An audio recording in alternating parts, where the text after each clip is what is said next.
Bismillahirrahmanirrahim. Assalamualaikum warahmatullahi wabarakatuh. Pada kesempatan kali ini saya akan menjelaskan tentang jenis-jenis evaluasi. Jadi jenis-jenis evaluasi ini terbagi menjadi beberapa bagian. Yang pertama yaitu jenis evaluasi berdasarkan tujuan.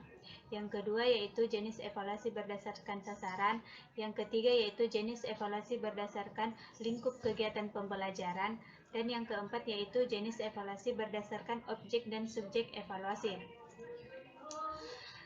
Yang pertama yaitu jenis evaluasi berdasarkan tujuan. Jenis evaluasi berdasarkan tujuan ini terbagi menjadi 4 bagian. Yang pertama yaitu evaluasi diagnostik, yang kedua evaluasi penempatan, yang ketiga yaitu evaluasi formatif, dan yang keempat yaitu evaluasi sumatif. Evaluasi diagnostik berfungsi atau dilaksanakan untuk menentukan faktor-faktor yang menyebabkan terjadinya kesulitan belajar dan menetapkan cara mengatasi kesulitan belajar tersebut. Yang kedua yaitu evaluasi penempatan. Evaluasi penempatan ini dilaksanakan untuk keperluan penentapan yang bertujuan agar setiap peserta didik yang mengikuti kegiatan pembelajaran di kelas atau pada jenis dan jenjang pendidikan tertentu dapat melakukan kegiatan pembelajaran secara efektif karena sesuai dengan bakat dan kemampuannya masing-masing. Yang ketiga yaitu evaluasi formatif. Evaluasi formatif pada dasarnya adalah evaluasi proses yang bertujuan untuk mendapatkan umpan balik bagi usaha perbaikan kualitas pembelajaran dalam konteks kelas. Kemudian evaluasi sumatif, evaluasi yang dilakukan pada akhir program untuk memberi informasi kepada konsumen yang potensial tentang manfaat atau kegunaan program. Hubungan evaluasi formatif dan evaluasi sumatif. Dilihat dari tujuannya, tujuan dari evaluasi formatif yaitu untuk mengetahui sejauh mana program terlaksana dalam jangka waktu tertentu. Evaluasi sumatif bertujuan untuk menentukan nilai yang melambangkan keberhasilan dari program yang telah dilaksanakan. Selanjutnya yaitu dilihat dari pertanyaannya. Formatif lebih mengarah pada pertanyaan apa yang sedang dikerjakan, apa yang perlu diperbaiki, dan bagaimana akan diperbaiki. Kemudian pertanyaan pada lingkup sumatif yaitu apa hasilnya, dengan siapa, dalam kondisi bagaimana, dan penataan yang mana. Kemudian hubungan antara evaluasi formatif dan evaluasi sumatif dilihat dari tindak lanjut. Evaluasi formatif dilanjutkan jika program terlaksana, kemudian memperbaiki jika terdapat kekurangan dalam program pembelajaran. Kemudian pada evaluasi sumatif yaitu untuk mengetahui kedudukan dari program, kemudian menginformasikan kemajuan program.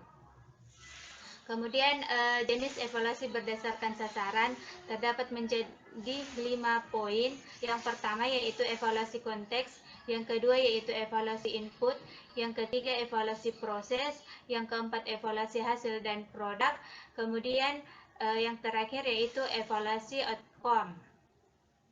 Evaluasi konteks adalah upaya menggambarkan dan merinci lingkungan kebutuhan yang tidak terpenuhi, populasi dan sampel yang dilayani, dan tujuan proyek. Evaluasi input adalah evaluasi yang dilakukan sebelum suatu proses pembelajaran berlangsung. Jadi evaluasi input ini terdapat 3 fungsi, yaitu evaluasi penempatan, evaluasi kesiapan, dan evaluasi seleksi. Fungsi evaluasi sebagai penempatan atau placement adalah evaluasi yang dilakukan untuk mengetahui kemampuan, minat, dan bakat siswa sehingga dapat diputuskan di mana tempat yang cocok bagi siswa tersebut. Kemudian yang kedua yaitu evaluasi kesiapan adalah evaluasi yang dilakukan untuk mengetahui kesiapan siswa untuk menerima materi yang diberikan, untuk mengetahui apakah siswa telah menguasai materi prasyarat. Kemudian yang ketiga yaitu evaluasi seleksi. Evaluasi yang dilakukan karena adanya daya tampung. Kemudian evaluasi proses. Evaluasi proses adalah evaluasi yang dilakukan selama proses pembelajaran berlangsung. Evaluasi proses terdiri dari 4 fungsi yaitu evaluasi kualitatif, evaluasi kuantitatif, evaluasi formatif, dan evaluasi diagnostik. Evaluasi kualitatif adalah evaluasi terhadap proses pembelajaran tentang interaksi yang terjadi di dalam kelas. Kemudian yang kedua, evaluasi kuantitatif adalah evaluasi terhadap proses pembelajaran seperti efektivitas pembelajaran, jumlah kehadiran guru dan siswa, dan lain-lain. Yang ketiga yaitu evaluasi formatif. Jadi evaluasi formatif adalah evaluasi yang dilakukan untuk mengetahui penguasaan materi selama proses pembelajaran sedang berlangsung. Yang keempat yaitu evaluasi diagnostik. Adalah evaluasi yang dilakukan untuk mengetahui tentang kesulitan belajar yang dialami oleh siswa. Kemudian evaluasi hasil. Evaluasi hasil atau bisa disebut dengan evaluasi sumatif adalah evaluasi yang dilaksanakan pada akhir keseluruhan proses pembelajaran. Hasil dari evaluasi sumatif ini menggambarkan keberhasilan atau poin dari suatu proses pembelajaran yang sedang berlangsung.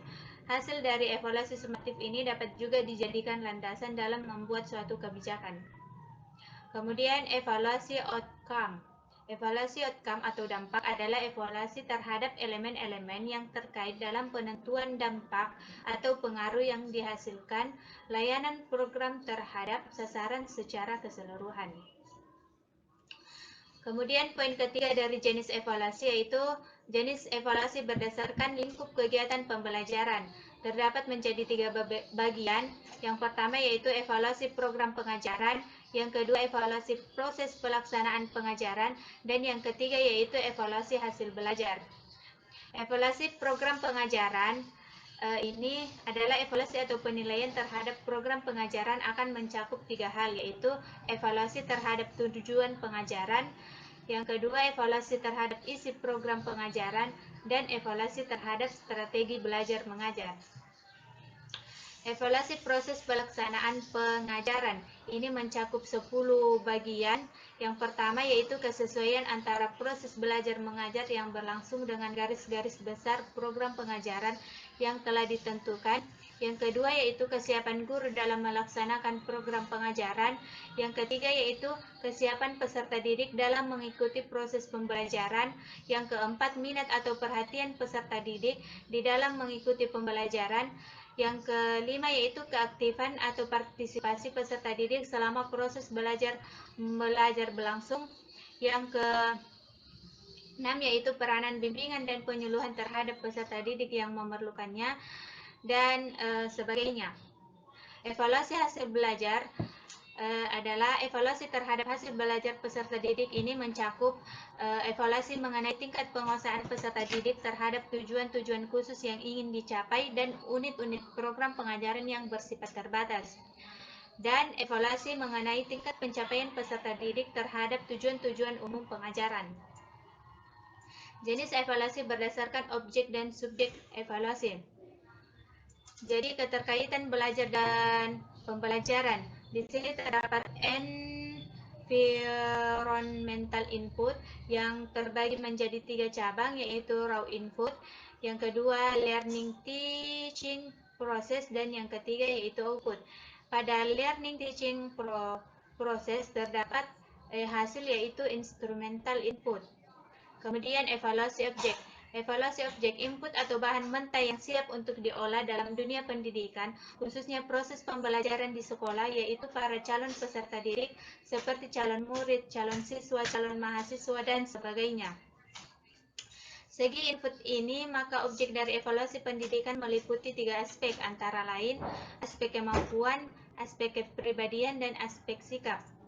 Dari segi transformasi, maka objek dari evaluasi pendidikan meliputi kurikulum atau materi pelajaran, metode pengajaran dan teknik penilaian, sarana atau media pendidikan, sistem administrasi, guru, dan unsur-unsur persoalan lainnya yang terlibat dalam proses pendidikan.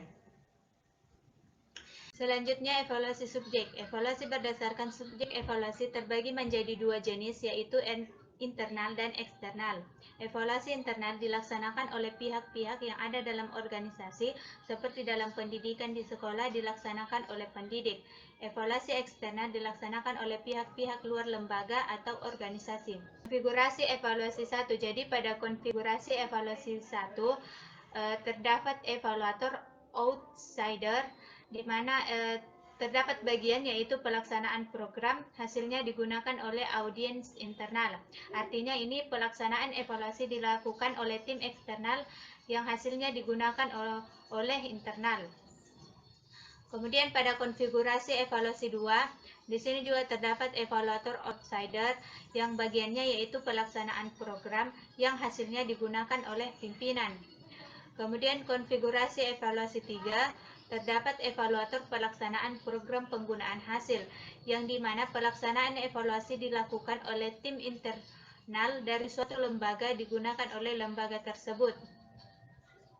Pada konfigurasi evaluasi yang keempat, yaitu ada evaluator pelaksanaan program penggunaan hasil, di mana ini dilaporkan kepada outsider dan dilaksanakan oleh tim internal dari suatu lembaga. Contohnya yaitu evaluasi diri kelembagaan dan akreditasi. Itulah penjelasan dari saya tentang jenis-jenis evaluasi. Kurang lebihnya mohon dimaafkan. Assalamualaikum warahmatullahi wabarakatuh.